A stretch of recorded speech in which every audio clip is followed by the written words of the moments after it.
నేను చెప్పినట్టుగా కొన్ని కేసులు ఉన్నాయి, మీ మీద ఉన్నాయి. కేసులు పెట్టిన వాళ్ళు మీరు ఒకసారి లేండి.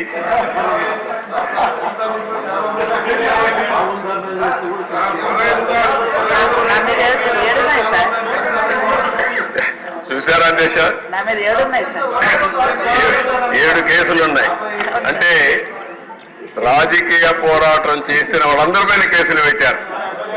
అంటే ఇంకెప్పటికీ బయట రాకూడదు అనుకున్నారు, కానీ నేరుగా ప్రజలు ఆలోచించి అసెంబ్లీ పంపించారు అధ్యక్ష. అందరినీ మెజారిటీ మీరు చూశారు.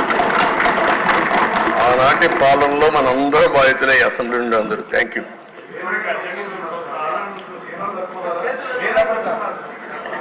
నెక్స్ట్ మీ ఇంట్లో నారాయణ గారు చెప్పినట్టు ఇది నేను